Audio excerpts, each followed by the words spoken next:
والے وہ عظیم صحابہ کرام جنہوں نے اپنی پچھلی زندگی کو چھوڑ کر پیارے مصطفیٰ کے دامن سے سچی وابستگی اختیار کی، ایمان کے نور سے اپنے آپ کو منور کیا، پھر سرکار دو عالم صلی اللہ تعالی علیہ وآلہ وسلم نے ان کے اعمال کی، ان کے ایمان کی، ان کے اخلاق کی، ان کے کردار کی تربیت فرمائی، اور ایسی تربیت فرمائی کہ وہ صحابہ کرام دامن مصطفیٰ اور صحبت مصطفیٰ میں رہتے ہوئے اللہ کے پیارے حبیب لبیب نبی رحمت جناب سید العالمین محمد الرسول اللہ صلی اللہ تعالی علیہ وآلہ وسلم کی صحبت سے جو انہوں نے اپنی زندگیوں کو تبدیل کیا، تو انہوں نے اپنی زندگی کے ہر عمل کے اندر اصلاح کی ہے، اعمال میں اصلاح کی ہے، عبادات میں اصلاح کی ہے، معاملات میں اصلاح کی ہے، اخلاق اور کردار میں اصلاح کی ہے۔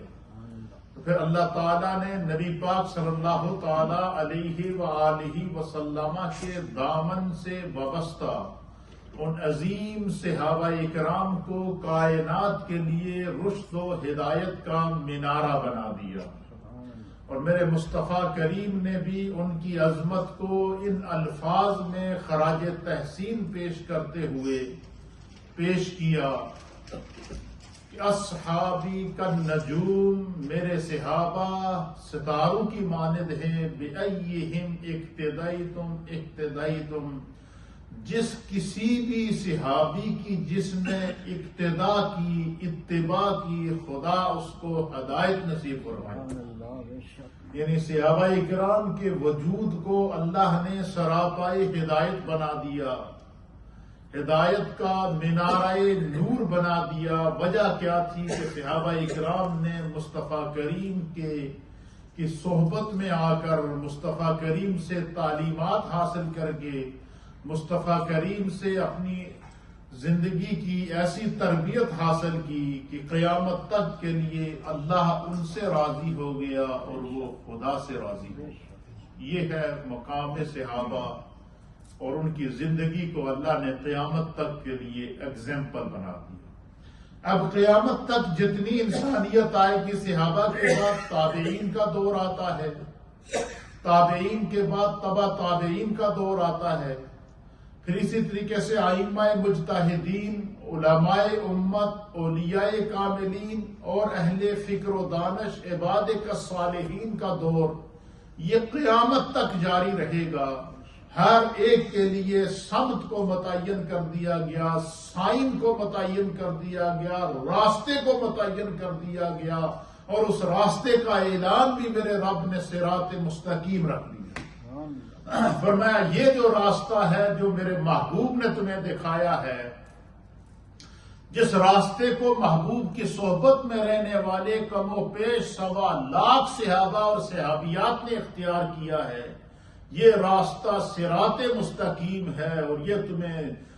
جنت کے اندر لے کر جائے گا، اور جنت کے اندر جتنے بھی درجات ہیں یہ انسان کے اعمال کے مطابق، ان کے تقوی کے مطابق اور ان کے ایمان کے مطابق خدا ان کو الاٹ کرتا رہے گا، دیتا رہے گا۔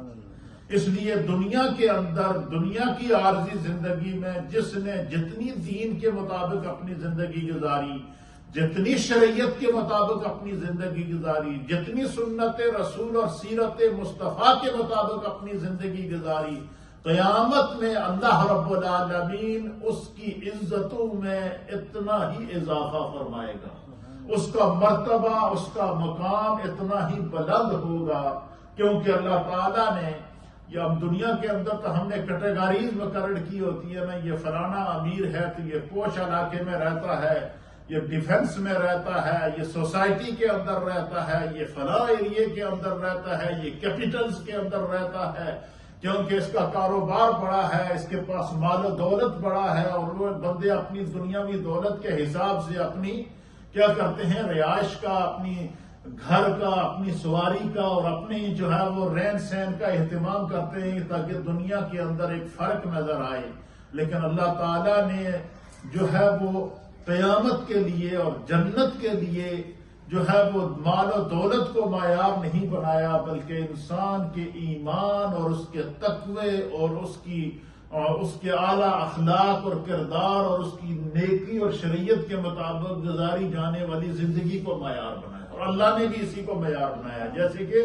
قرآن حکیم فرقان مجید میں میرا رب فرماتا ہے کہ ان اکرمکم عند اللہ اتقاکم، فرمایا کہ اللہ کے نزدیک عزت، سب سے زیادہ عزت والا وہ شخص ہے، کیا فرمایا؟ اللہ کے نزدیک سب سے زیادہ عزت والا شخص وہ ہے، ان اکرمکم عند اللہ اتقاکم، اللہ کے نزدیک سب سے زیادہ عزت والا، احترام والا، مقام والا، مرتبے والا، منصب والا وہ ہے جو تقوی میں سب سے زیادہ عالی ہوگا۔ اب اس میں ہم میں سے ہر ایک کی اپنی ہمت ہے کہ کیا ہماری زندگی میں نمازوں کی پابندی موجود ہے؟ کیا ہماری زندگی میں فرائض پورے ہیں؟ کیا ہماری زندگی میں واجبات پورے ہیں؟ کیا ہماری زندگی میں سنن پوری ہیں؟ کیا ہماری زندگی کے اندر جو ہے وہ سیرت مصطفیٰ اور سنت مصطفیٰ کے مطابق زندگی کا